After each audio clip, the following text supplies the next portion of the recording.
What is up, legends? It's Mark here.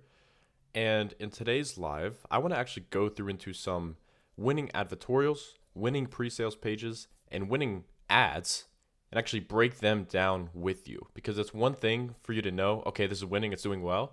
But if you actually break it down and understand the philosophy behind why it's successful, you can take that and apply it to your own brand and make some good money, all right? So you know the drill. Let me know where you're listening in from today. I'll get the chat pulled up right beside me so I can answer questions along the way. I got right around an hour set aside, y'all. So let's make this a freaking good one. Get the chat popping. Let's get it bumping. Let's see what we can do, all right? What is up? What is up? What is up?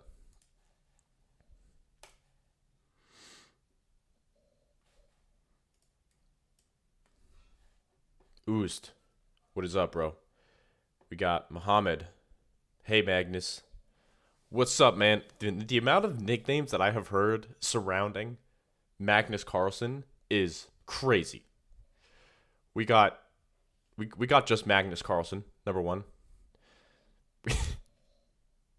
We got Magnus Chadson. We got Chadness Marlson. We got Jacked Magnus. How many more could there possibly be? How many more, man? I don't even play chess. I barely know how to play chess. It's all right, though. It's a compliment. I'll take it as a compliment, at least. All right, what's up? Wobble, what is up, bro? Angus, Kirill, greetings from Germany. What's good, man? Hector, what is up? What's good? Islamic Pulse, what do you think about the strategy of using the Facebook body copy to sell the problem and solution and then send them to an advertorial? Dude, I love that strategy. I love that strategy because one of the biggest constraints that you have running advertorials is just creative fatigue and like taking time to pump out, our KPI, for example, 20 creatives a week minimum. To pump out 20 video creatives per week takes probably 5 times the amount of effort as pumping out like an image creative. Like you can just rapidly split test image creatives. So I personally like it. I actually have a really good friend of mine who runs the ads for a supplement company that does around $100 million a year. And spending about $100,000 a day on ads.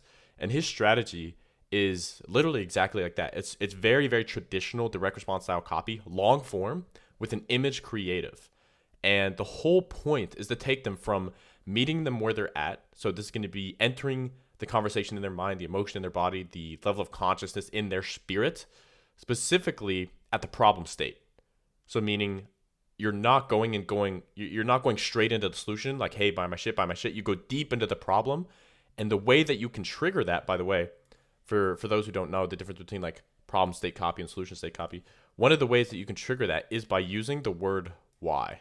So using the word why, you're directly speaking to people so that you can put them in the solution state but meet them at the problem state. For example, the real reason why your nagging shoulder pain won't go away, right?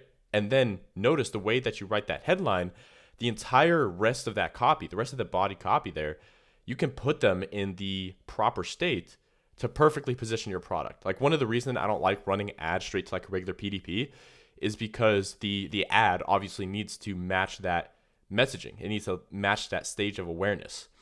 And what happens when you do that is you can't really position your product as the ultimate solution because the whole concept of marketing, or specifically one segment of marketing, is having your unique mechanism, right? What is the real reason that all of the ads, what is the real reason that everything that the prospect has tried to fix their problem has failed?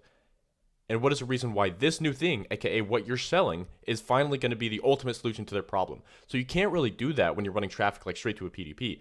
But you're running to a pre-sales page and you have that long form copy, you can basically take what they think is the problem and completely flip it on its head, attach your own unique mechanism, put them in the solution state, and then send them to your sales page. So that's why I think the funnel, everything that I talk about on my channel, where you do like pre-sales page, sales page, and the whole funnel strategy, that's why it's so powerful, is because you can literally control exactly what people are thinking and then position your product as the ultimate solution in that way. So to answer your question, dude, I love running stuff like that. I will say, just from the accounts that I see and I have access to, the most common format for winning and scaling with ecom right now is a VSL ad, right? Anywhere from like 3 to 8 minutes long. VSL ad, advertorial, or VSL page. Either way, it's kind of like a pre-sales page. Pre-sales page. So this is either going to be like the advertorial or the VSL page. And this VSL is not a 3 to 8 minute VSL. This is a longer VSL. Think of like, 20 to 35 minutes, like kind of more around there. And then you go to the standard sales page. You actually collect their payment information and you kind of continue from there. In fact, I would even say like the order page is more common here. So this is the structure that I see working. That's not to say that image ads to an advertorial can't work, because they absolutely can. It's just you have to decide where you want to begin to qualify your traffic. Because when you're running ads to a advertorial page, the VSL ad that we're running here, it's heavily qualifying. It's doing what we call qualifying the click, right? You can run one of those super top of funnel ads, and what's going to happen is you're going to have crazy high CTRs, but you're getting what we call curiosity clicks. Curiosity clicks are people that are just kind of sort of interested in your ad. And so then Facebook is going to start optimizing around those people instead of optimizing around people where your CPC is going to be a little bit higher, CTR is going to be a little bit lower, but they're very, very qualified people that land on your website. Let me know if that makes sense.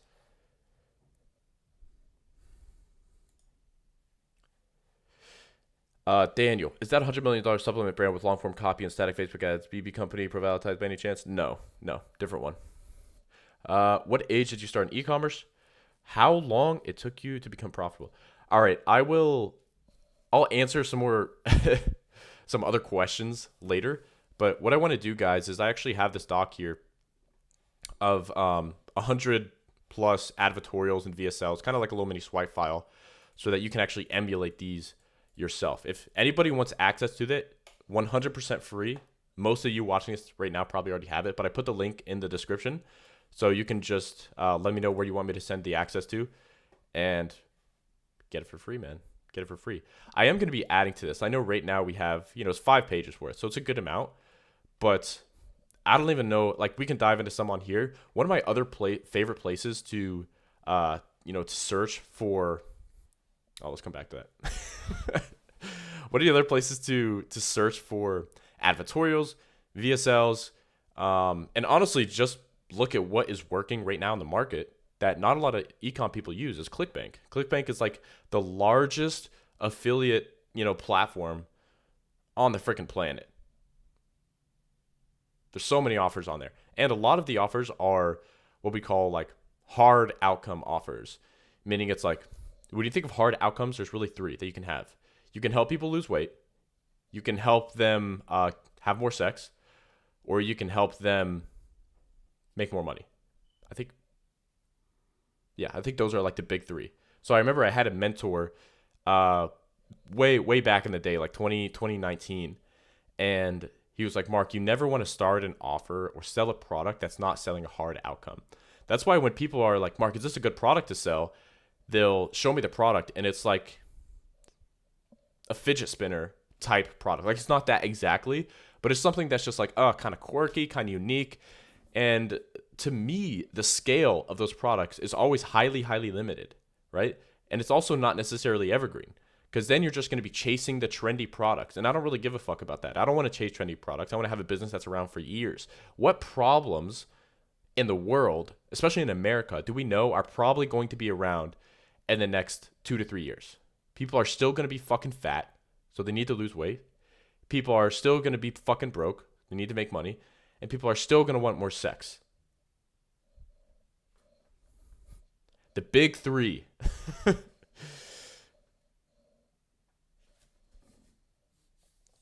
Flight mode. Hi, Mark. I've always wanted to ask, should I run engagement campaign to get my page to at least 1K likes/followers, then proceed to sales campaign? So the only time I'll do that is if you're warming up an ad account. Just getting page likes behind your page or engagement behind an ad does not help at all with improving the performance of your conversion campaigns. It's a myth. That would be a super duper cool hack. And people are like, oh, there's so many likes on this ad. There's so many shares. There's so many comments. I gotta buy it. No, that's not how it works. You can start ads from scratch, have 0 likes, 0 engagement, 0 comments, 0 nothing, a page that's brand new, and still be profitable day one.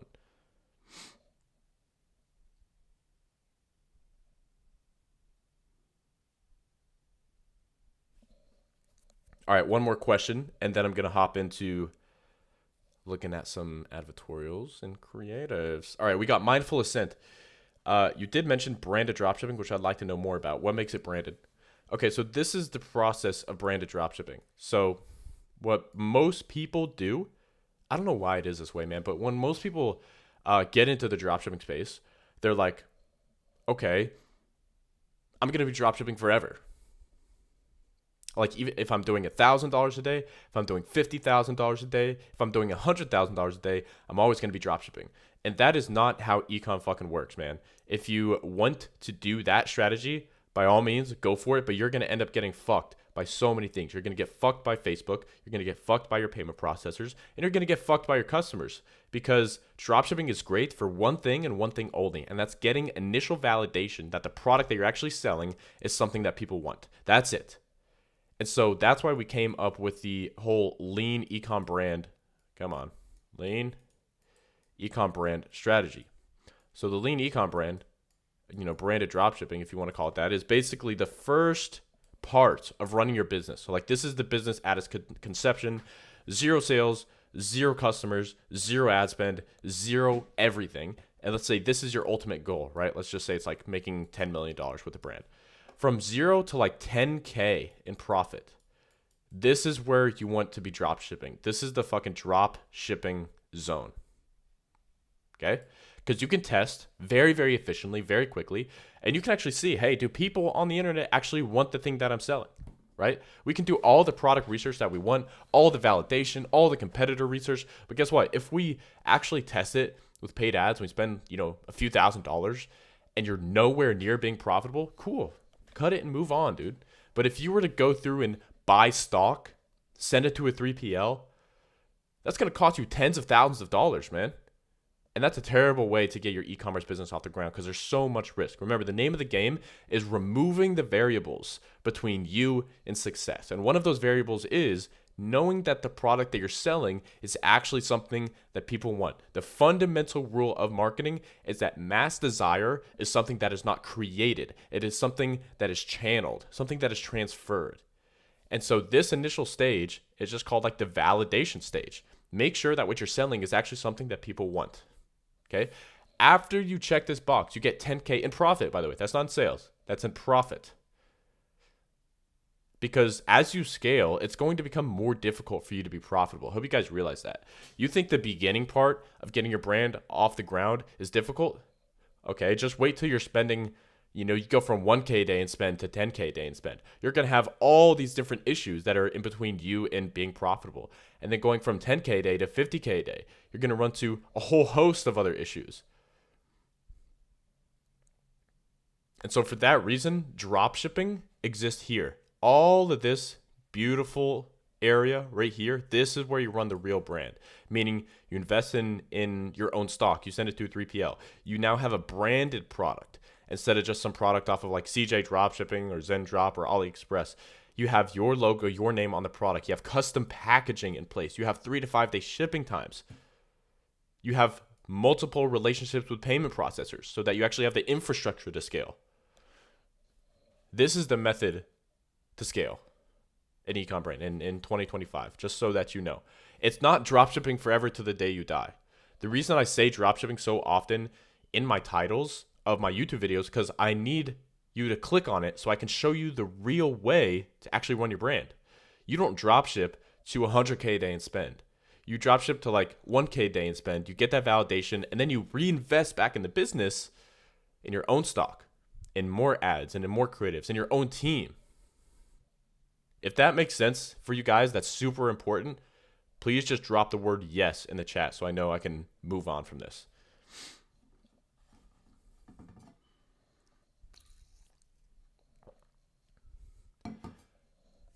Jaw. Oh yeah, this live will be saved, guys. No worries. Jaw. Mark, I used the funnel system and did 120K in 3 months of running ads. That's what I'm fucking talking about, man. Let's fucking go. That's badass. Good shit, bro. Good fucking shit.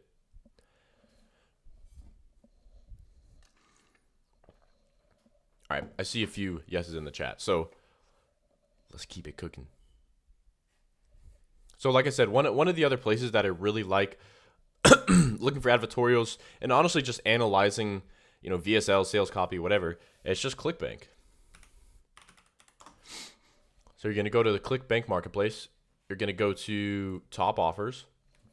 And then you can even narrow it down by category. Now, this is not, just so that we're clear, this is not a product research strategy. This is just brainwashing yourself with direct response. That's all this is. Looking at advertorials that are winning. Looking at VSLs that are cranking. Some of these offers have been around and making a lot of volume for so much time. It's absolutely crazy. Like this one, for example, been around for so long. But let's see if we can. Let's see what category do we want to do here. Let's go health and fitness. Let's see what we got. Yeah. Powerhouse prostate.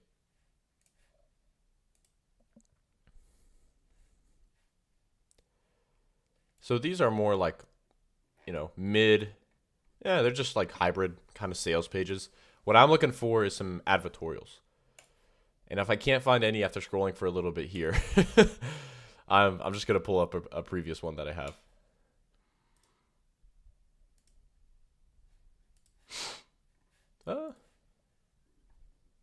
Yeah, it's still kind of like very, very product centric. I want to see either like a VSL. Notice how every freaking one is a supplement here. Oh, here we go. VSL? No. Oh, man.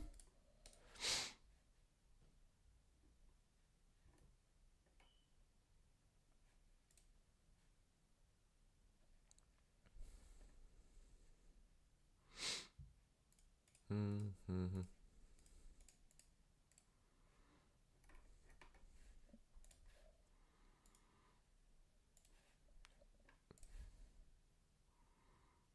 Golly. Oh, wait, that was a VSL. Oh, well. Finally.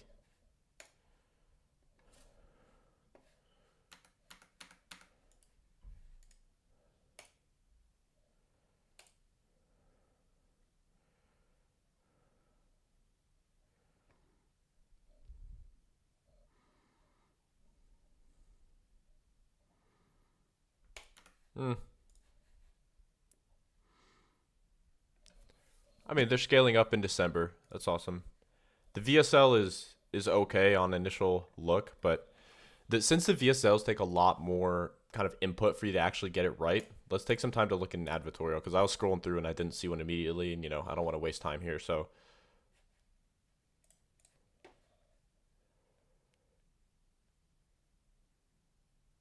all right, so this is a perfect example right here, right?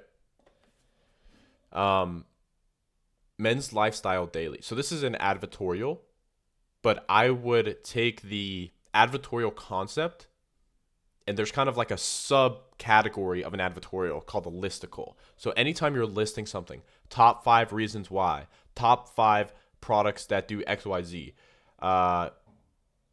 10 reasons why this new XYZ is going viral on social media, right? Listicle is what that's called. So here we have a listicle, top 5 men's hair growth shampoos that went viral on TikTok, right?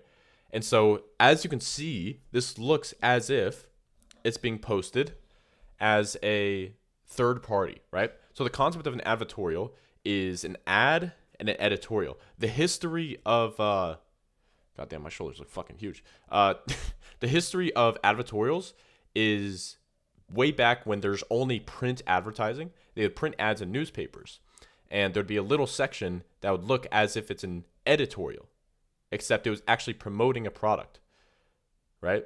So this is why ad, editorial, advertorial. And so this is a subgenre of the advertorial kind of main genre that there is. And you'll notice all in here, the first product here, it links to their actual store. And so this brand here, for example, the Superior Main, I love that domain. That's awesome. Now, this would be something that I would say is validated and proven. Again, this is not a product research strategy that I'm going through here. This is literally just like looking at advertorials for structures that you can potentially select. But notice they're going from 100K all the way up to 300K monthly visits for this particular store.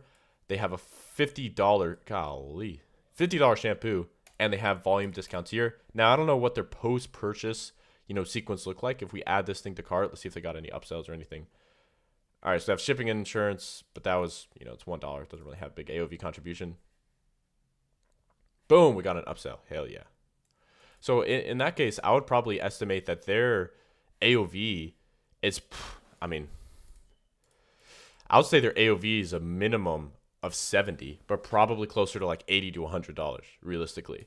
And so let's just say very, very conservatively, it's 80. And let's say for this particular one, they have a 2.5% conversion rate. So 2.5 times 350,000 visits, that's 8,700 orders per month times the AOV of 80.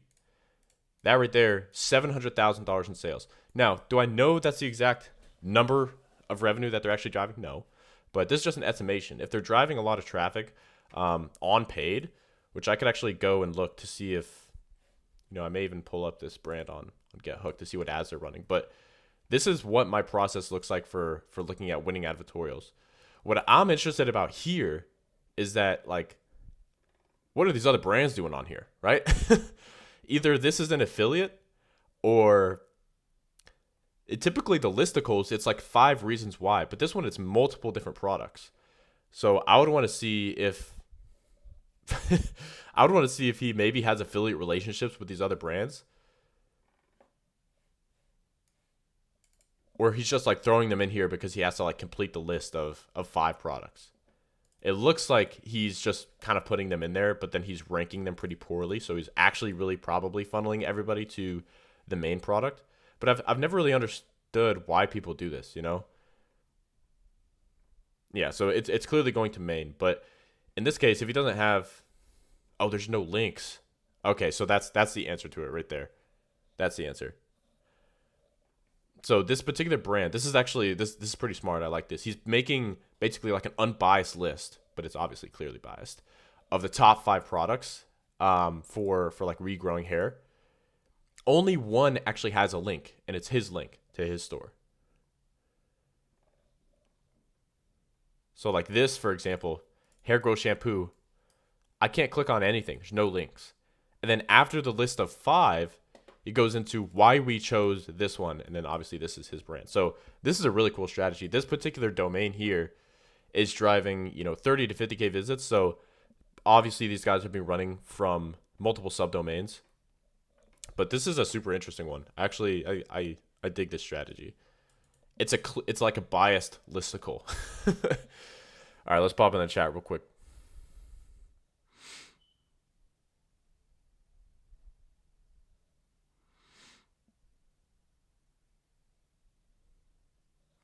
Yo, Daniel, Mark, just want to say you swiped the brand I'm chief copywriter for in the advertorial and via sales swipe file. My bad, bro. I mean, to be honest, like these brands are no secret. I would feel bad if it was a really small brand and then I ended up creating competition for them. But look, it's at this point it's just part of the game. And number 2, a lot of these brands are very, very large and established. So it's not like I'm gonna destroy your brand by having it in a swipe file. Pet Labco, for example, really, really big, successful brand. Beverly Hills MD, Miami MD, Javi Coffee. You know what I mean? Like these are relatively big brands. So I feel comfortable sharing them with you guys, and I know it's going to bring you a lot of value.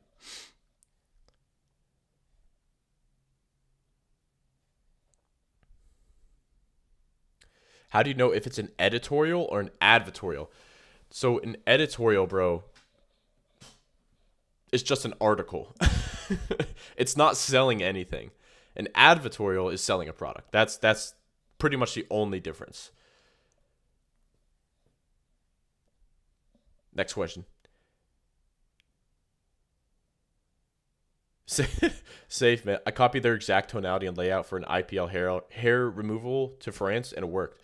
Man, direct response fucking works, man. I did a live a few weeks ago, and I basically talk about um the concept of arbitrage stacking. And all arbitrage stacking is, let me just explain what arbitrage is first. So arbitrage is when you find a significant gap between the demand and the supply of something. So when there's low supply but very high demand is kind of what you're looking for. So for example, 2018 pops around, drop shipping starts like exploding, right? Everybody starts doing the AliExpress drop shipping. They're opening up Shopify stores. The whole concept of like make money online is like being born in front of my eyes. Ty Lopez, like you got all these gurus popping up. So it's a really interesting time. And it was much easier to make money back then with drop shipping using that old outdated strategy than it is now. Obviously, there's just market cycles, right? But the interesting thing is after regular dropshipping was around for like 2 years, then you start seeing this concept of like EU dropshipping, Europe dropshipping, South America dropshipping, because the exposure of those other markets in comparison to the US or to the UK or Australia is so low. And so you can take a winning product from one market, for example, a huge winning product in the US market, and literally just translate it into French, into German, into Dutch, and then run it in those high quality European markets and just destroy it. So that's obviously nothing new. That's been around for a little while. The question that you should be asking is, if that's an arbitrage, how else can I stack those arbitrages together? Another arbitrage is simply the process of going really hard on direct response with your brand. That's kind of my whole philosophy because it's working really well right now for the brands that I see. It's taking a product that is proven, big mass market, and then running it with direct response, advertorials, VSLs, funnels, heavy on creative testing, AOV maximization. That's the arbitrage that's winning right now. But the reason I'm telling you this is because there's going to be something else in the future. There's going to be another arbitrage. And you need to have your fucking eyes open and eyes peeled and move to that as quickly as possible. Another example is when new social media platforms pop up, they always introduce an option to run paid ads, right? An ads manager. Facebook ads was launched in 2016. And then you have TikTok pop up. TikTok ads is launched in like 2018, 2019. The first movers to those market clean up. And guess what? You don't have to have perfect copy. You don't have to have a perfect funnel. You have to have perfect anything. Because the arbitrage is so significant, you can just destroy it with like baseline level info because there's so much more demand than there is supply. Does that make sense, guys? Like the whole arbitrage stacking concept, because that's super important. If you guys really want to make a killing in the next few years, you need to have your eyes open of new things popping up, new opportunities, because the first movers are always the ones that make the most amount of money. Same concept with crypto, same concept with any online business in general, any online side hustle. The first people that got into dropshipping. I have a friend that got into dropshipping in 2013. And he had no idea what he was doing, and he still made like 600K. Crazy.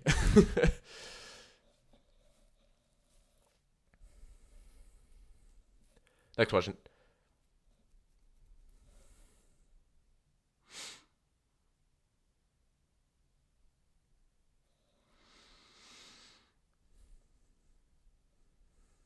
So how and where do you set up a blog to properly funnel to your Shopify page?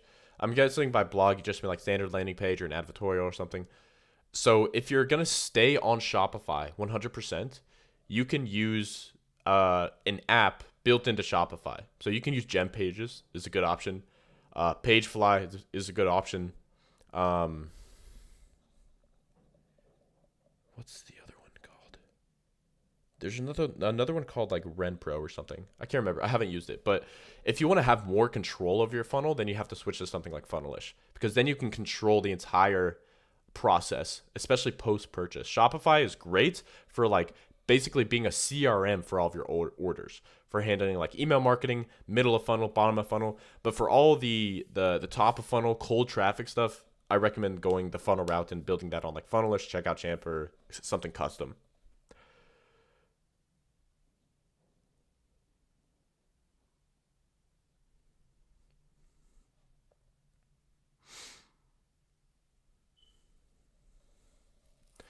Kirill, this is a fantastic question, man. Why are Facebook ads generally seen as superior? The reason why, bro, is because Facebook is not a social media company, it's a data company. It's the most emotional platform on the planet, I believe. It has the most sophisticated ads algorithm, much more sophisticated than TikTok, more sophisticated than Snapchat. The only thing it's not more sophisticated than is Google. Google really is like the amount of data that Google has, I believe, is significantly greater than Facebook. Significantly.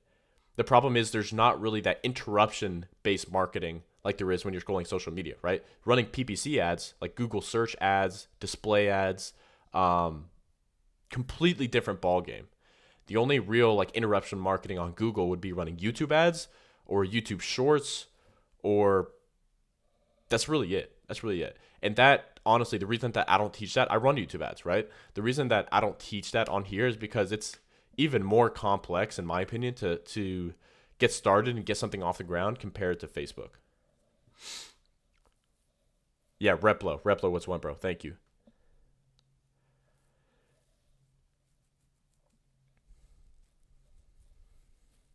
Okay, let's continue analyzing some VSLs.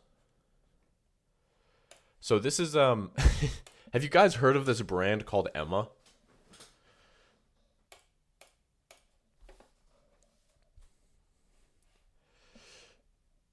How's that for a fucking headline? I mean, so good. So good.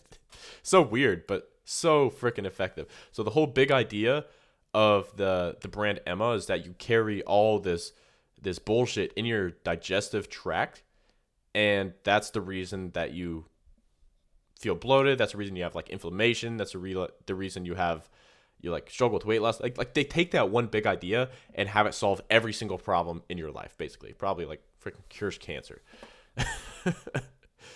But when I'm going in looking through these advertorials, the main thing that I'm looking for is this above the fold section. Because keep in mind, most people, if you're running this advertorial on Facebook, most people are only going to be seeing this above the fold section. 90% of your success of an advertorial, of any landing page, is the freaking headline, man. You'll know this if you go back and read your history of direct response. Anything that's that first initial portion of anything, the hook of an ad, the headline of a sales page, the lead of a VSL, it's always the most important part. You screw up that, everything else doesn't matter. You could write a fucking 50-page VSL. If the lead is not good enough to draw people in, all the other words after it are worthless. So you need to come with the fucking heat. You need to come with the aggressive direct response passion and high curiosity nature of that initial part. Like you have to, like I don't know how else to say it. You have to be very aggressive with getting people's attention in the first initial section of your ad. The worst thing you can be as a marketer is boring.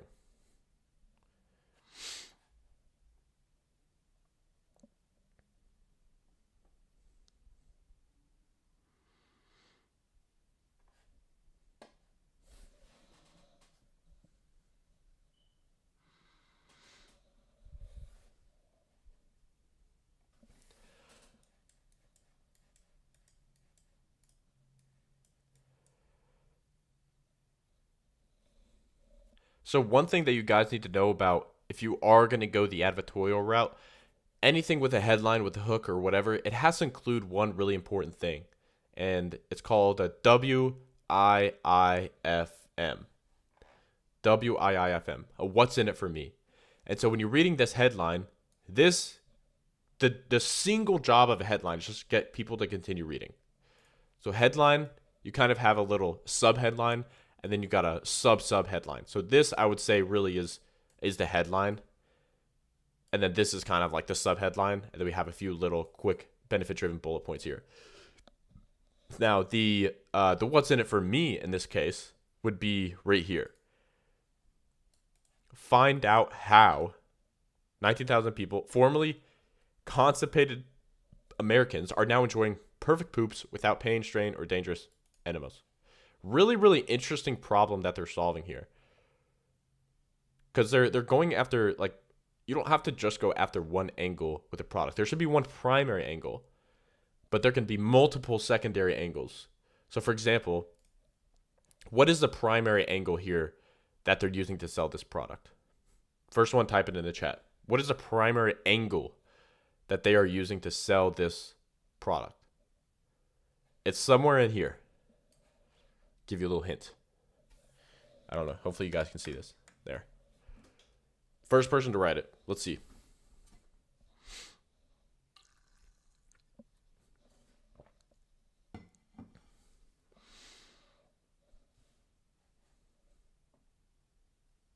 We're getting better today, fellas.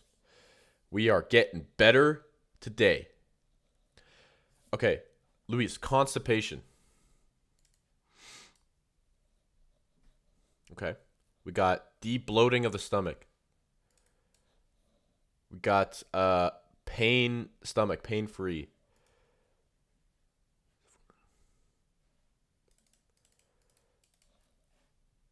Constipation, belly bloat, belly bloat.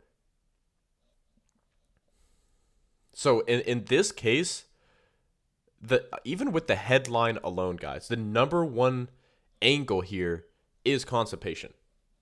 If you were to not read anything else here and you only saw this, constipation is the primary angle. Okay? Now after that, they go into bloat. So like this is also constipation. Now they go into bloat, secondary angle. And then the without is also I love the word without. Without is one of my favorite words in all of copy, because it's your real it's a real reason that everything else that people have tried has not worked, and it's your chance to actually call that out, right? So if you were constipated, what have you probably tried? You probably tried probiotics. You probably tried fiber supplements. You probably tried laxatives. Maybe they've worked. Maybe they just give you a really bad reaction. But now you have a solution without doing any of those. Another really common one in the health niche is how to, solve this XYZ problem without medication, without surgery, without physical therapy. And the key with that without word, like the reason that word is so powerful, is because you have the opportunity to basically remove all the high perceived effort options and throw them out the window. So when you say without, what are the really high perceived effort? Let's take like weight loss as an example. Like how to lose weight without, what would be some examples of the without? Let's make this a really active one, guys. So if I wanted to lose weight, what are the without statements that I want to include? What are the really high perceived effort things that I don't want to do to lose weight? Type it in the chat.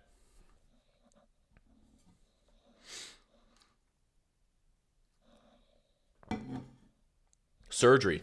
Okay, I'll take it. I wouldn't say that's the first one, but that's definitely an expensive one and definitely a physically painful one. Cardio. What else? What else is hard about losing weight? Diet. Boom. What else we got? Yeah, diet, like spending money on diet because eating well is expensive. Getting good quality food is expensive. Exercise, diet, having to go to the gym. I'll put that under like cardio. That's another high perceived effort thing. Fat surgery, good. The cost, good. Restrictive diet, good. Going to the gym, good.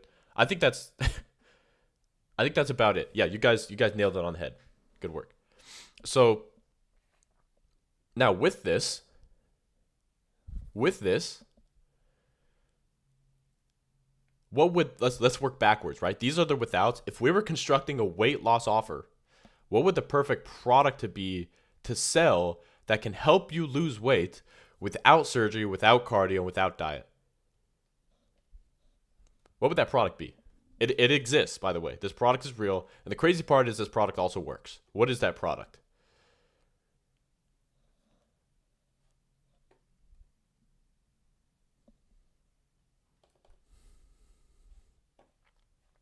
I have a friend of mine that sells this product actually. legally, of course. Really, really successful brand. Let's see what we got. A pill? Yeah, weight loss pill. But I don't think those fucking work. Supplements, skipping rope, pill, supplement, type of medicine, Ozempic. Yeah, that's what I was looking for. Ozempic, right? Ozempic is fucking huge, and it's only going to get bigger, I believe, honestly. I'm not here to debate Ozempic. I want you to think as a marketer, all right? Remove all your judgment and think with your marketing hat on. Ozempic, right? Like the semaglutide market, basically. So those statements, those without, it's how to achieve the ultimate desired outcome without high perceived value thing, or high perceived effort, high perceived effort, high perceived effort. I've tried this, I've tried this, I've tried this. Remember, the unique mechanism is the ultimate reason why everything else that they have tried has failed. Okay? So let's see if we can actually identify the specific unique mechanism. Oh, you guys are... This is a good fucking live, man. You guys, you should be taking fucking notes, all right? If you are watching this live and you're getting value from it, just do me a favor and shout me out on IG. Like, take a story and tag me. I'll repost it. So with this particular, and it'll be funny because it'll be it'll be this headline right here. Then all your followers get to ask you questions about why you're reading an article about poop. But if we were looking at this one, there's when it comes to mechanisms, there's kind of two sides of the mechanism. You have the unique mechanism of the problem, unique mechanism of the solution. Remember, the mechanism is the reason why everything else that they've tried has failed, and the unique mechanism is usually around like 1 to 3 words. The specific reason why they're suffering, the real root cause of the problem. Why is the problem actually a real problem? Why is it that everybody else, or why is it that they've tried so much and they've never actually made it? So if you look at this offer here, I want you guys to type in the chat, what is the unique mechanism of the problem here? What's the unique mechanism of the problem? It's somewhere on this screen.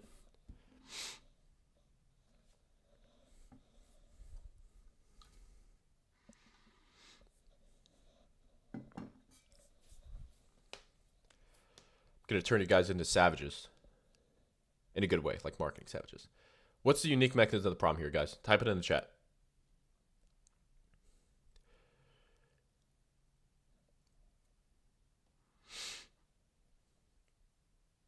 There are wrong answers. I'm not going to say there's no wrong answers because there's a right and wrong answer here. All right, Young said, new 7-second poop releasing ritual. Where is that? New 7-second poop releasing ritual. So that is not it. That is not the unique mechanism.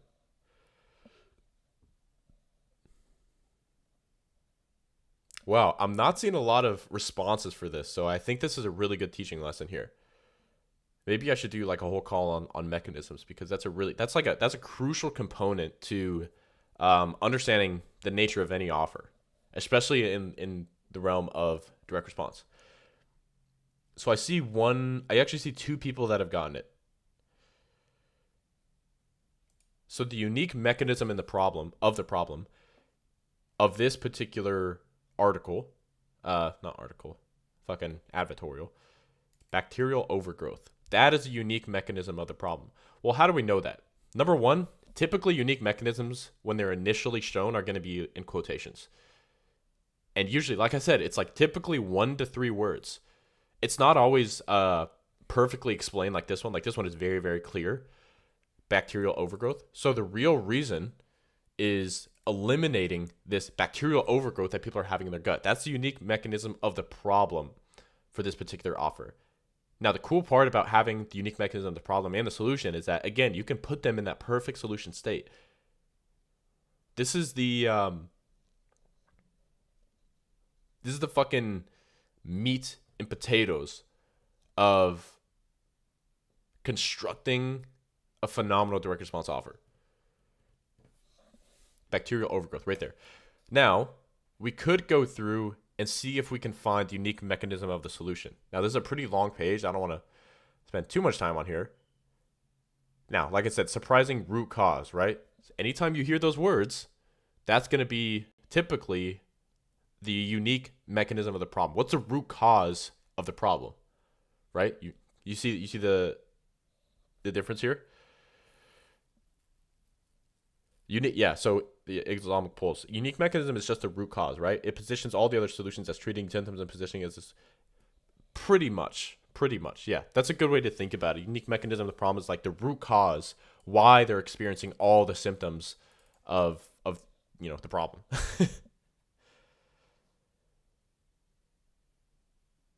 And this is kind of going through, the logical side. Let's see if we can find like a specific word. We have the bacteria overgrowth. As you can see, it's mentioned once again. That is the unique mechanism of the problem. Now we're worsening the problem. So in copy, there's kind of the concept of I don't know who came up with this, but it's like twisting the knife. If you were to get stabbed, that would suck. If you were to get stabbed, that's pretty painful. But if you get stabbed and somebody fucking twists the knife, that's just gonna make them feel even more pain. And that's what you're doing here, except metaphorically, obviously. So this is really creating that emotional response inside of their mind of how serious the problem really is. And again, you're speaking their language because this is all stuff that they're already currently experiencing.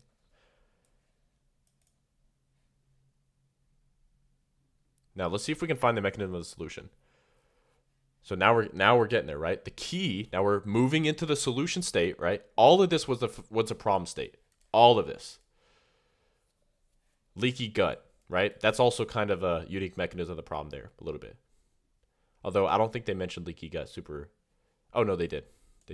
But that's its own. That's not a mechanism because that's its own actual. Like I think that's legitimately a medical term. Now, what is the unique mechanism of the solution?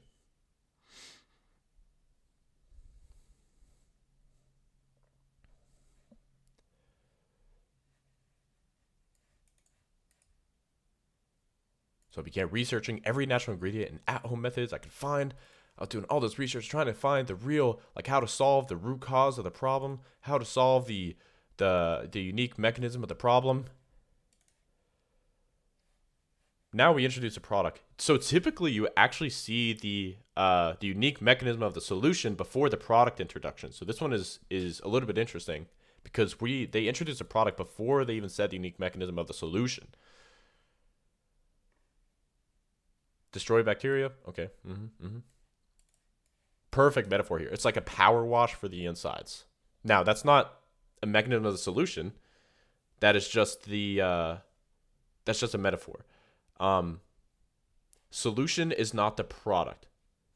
So the unique mechanism of the solution is not synonymous with the product. The unique mechanism of the solution is the reason why the product actually works and solves the unique mechanism of the problem. If that didn't make sense, rewind it 10 seconds and listen to that one sentence because that is crucially important. Let's see if we can find, stuck poop. This is also a little bit of a unique mechanism, except it's not really unique. I don't think that needs to be like in quotes or anything.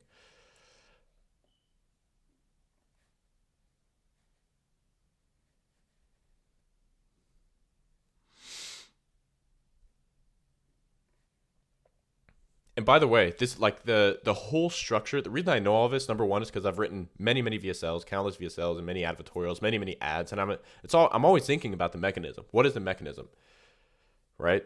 And what I've noticed after analyzing a lot of offers, a lot of ads, everything is that not every single VSL, not every single ad, not every single advertorial checks all the boxes. Like you don't have to have a unique mechanism of the problem and of the solution. Not every offer has that, right? Not every offer has every ingredient to direct response, right? It's kind of like baking a cake. There's all these, you have the necessary ingredients. Like you have to have flour, you have to have eggs, you have to have sugar. And then there's like the optional ingredients, like maybe a little bit of salt, little dash of vanilla. So the optional ingredients would be like having both the mechanism of the problem and the solution. Optional would be having a full discovery story, a whole like hero's journey. Not everything is necessary, but like having Headline, for example, that would be like the necessary thing. That would be like the flour if you're baking a cake. Having call to actions, obviously necessary. Having a mechanism, period, for a successful offer, I believe is 100% important. Having a big idea, having testimonials, like those are the necessary pieces, but not everything is necessary. So again, we're searching for the unique mechanism of the solution. Let me summarize and see if understood. The unique mechanism of the solution is the reason why the product solves the root cause, which is the UMP of the problem. Yeah, exactly, dude. You guys are learning, man. Do you see how like the whole dropshipping space, it exists in a vacuum? Like nobody would ever talk about this shit in like a standard, how to find winning products video or like Facebook ad strategy. But like this is the good shit. This is basic direct response marketing, and it's just like left out on the fucking internet. So that's why I really like talking about it. Now we have the ingredients. I haven't really seen a unique mechanism of the solution, honestly. This is still breaking down the technical side of why the product works so well. And we should have passed the unique mechanism solution at this point.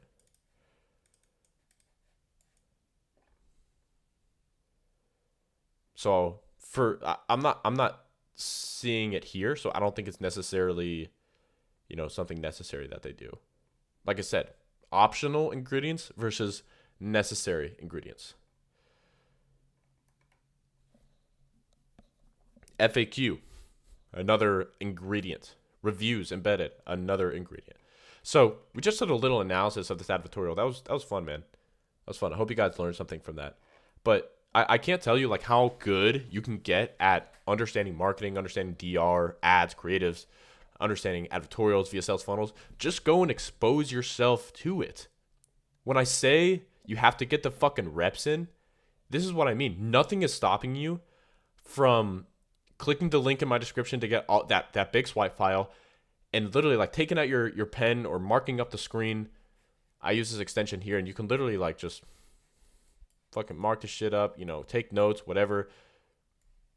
If you understand the component parts that go into a good offer and actually selling something in the way that people want it, dude, you're just going to be miles ahead of everybody else. Miles ahead.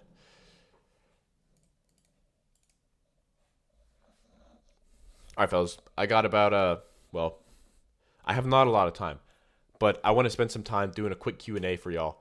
So whatever questions that you got, anything about that process that we went through, mechanisms, headlines, you can pop it in the chat, mindset, whatever you want to talk about. Let's do it.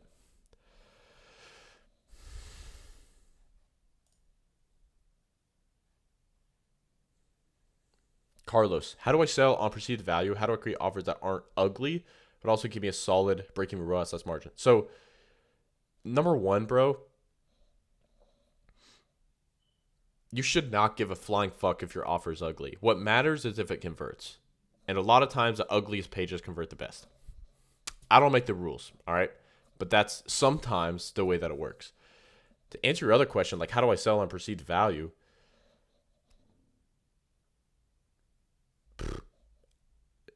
The perceived value is driven by just the fundamentals of persuasion. Everything that I just went over here, all of this, like notice, we go to the bottom, this supplement is $60, right? I don't know the exact ingredients, but you could buy a basic probiotic supplement, which I know that's not 100% what it is. I'm just saying. You could sell a probiotic supplement, no problem, on Amazon for probably $20. They're selling for $60. How is that possible? Well, it's because of all this shit here. This isn't just like another product that you go and buy on Amazon. No, this is the ultimate solution to the actual root cause of the problem.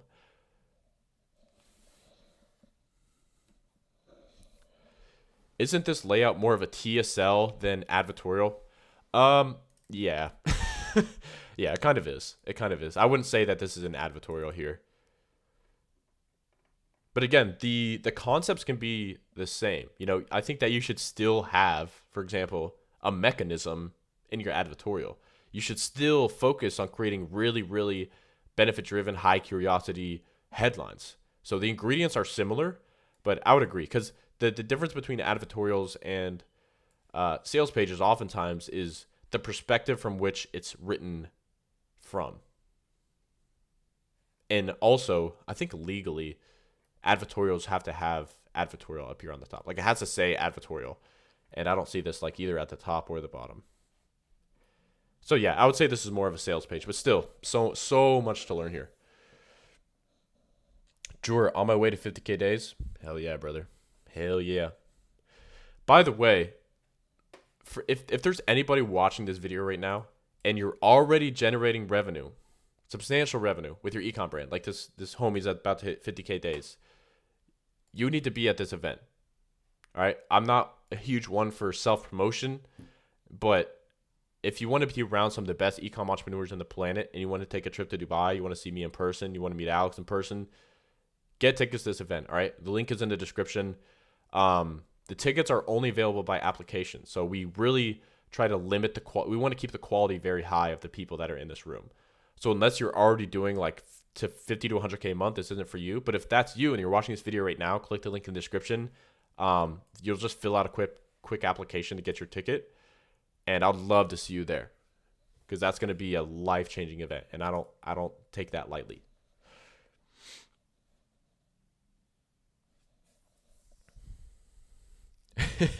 Gonna tell my creative strategist we need to be testing 50 funnels weekly.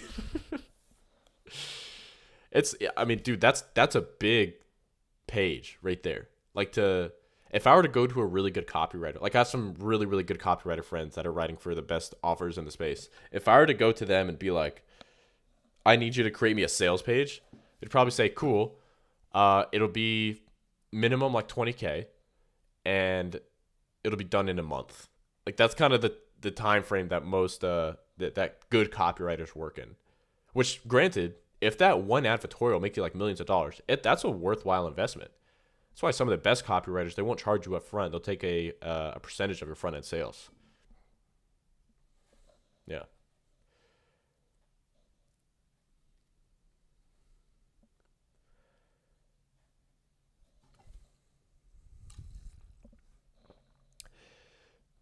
How important is sleep in your opinion, especially during the so-called winter arc? I'm not going to sit here and say that sleep is not important, but I do believe that everybody goes to everybody goes through a phase, man, where you sacrifice a little sleep. Got to break a few eggs to make an omelet. So if you're in that phase, make the most of it. There's a quote in the book Meditations by Marcus Aurelius that I absolutely love, and the quote says, sheep do not throw up in front of their shepherd to show him how much grass they've eaten. It's basically a way to say you should not go on about how you're in the grind and how you're like really working on your personal development and go and fucking tell everybody, because then you're not doing it for the sake of personal development. You're doing it for the sake of validation. And that is a losing game. If you're in the game of personal development, like trying to become a better person, make more money, get in shape, all that shit, you don't need to go and tell other people about it, man. That's you, yourself, and more of you. It's all you. Keep it to yourself. Jure. Leo, Frankie, Samir invited me to a yacht party January 18th. Yeah, I got invited to that one, man. I'm probably not going to go. I don't think it's my crowd, really.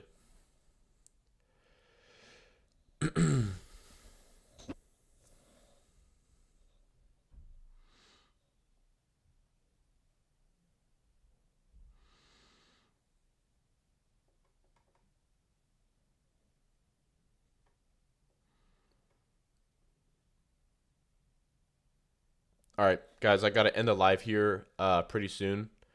You don't have to spam the fucking questions, all right? I see the question. It just makes me want to not answer it.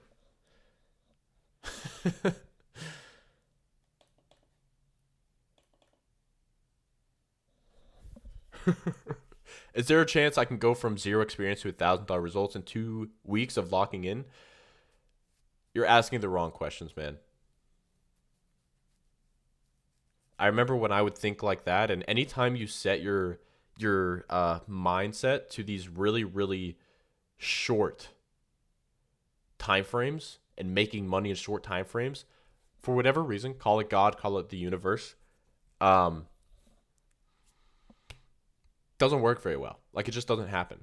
Stop trying to like make $1,000 in 2 weeks. Like, focus with the end in mind, long-term vision, guys. Because the answer to that question in truth is yes. You could make a lot more money than $1,000 in 2 weeks. That's the truth. But the way the universe works, if you try to think that way, like I have this quote, man, that the universe will give you exactly what you ask for, but not when you ask for it. You want to become a millionaire by next year, you'll probably become a millionaire if your inputs are still there, but it's probably not going to be next year.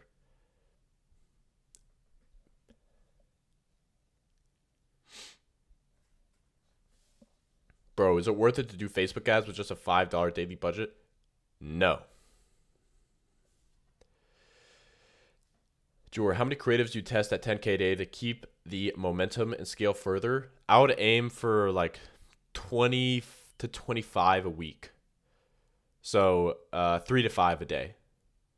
I've also noticed, like, I've been getting better results, bro, with testing creatives consistently every single day instead of doing them in batches. So we have like a pipeline for one of our brands right now of like 35 creatives, but we're not going to go and test 35 of them tomorrow.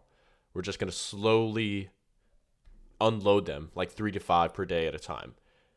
Or if you're spending more, like if you're spending more than like 25K a day, which, you know, we've done many times as well, then that would be something where you want to spend more on creatives and test more creatives per week.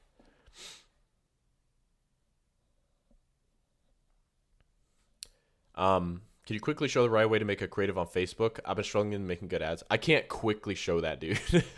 Making a whole creative takes time. But literally, video coming out probably tomorrow on creatives. I know you guys have been asking for it, and I hear you. It's coming.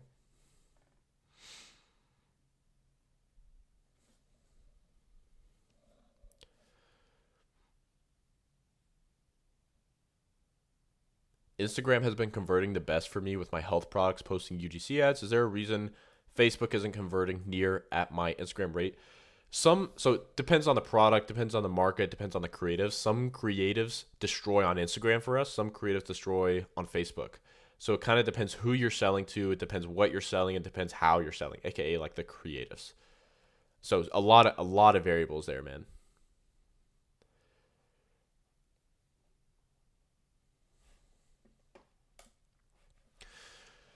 All right, guys, that's going to be it for this live. So thank you so much for joining. Once again, for all the big ballers, if you guys want to be in the room with some of the top ecom guys in the space and really learn how to grow the ever-living fuck out of your brand in 2025, get yourself a ticket to Dubai. I'll be there. My partner Alex will be there. We're going to have some really cool speakers there as well. Yeah, I'm just so freaking excited, man. It's gonna destroy. So other than that, y'all, thank you so much for joining. I'll see y'all in the next one. Peace.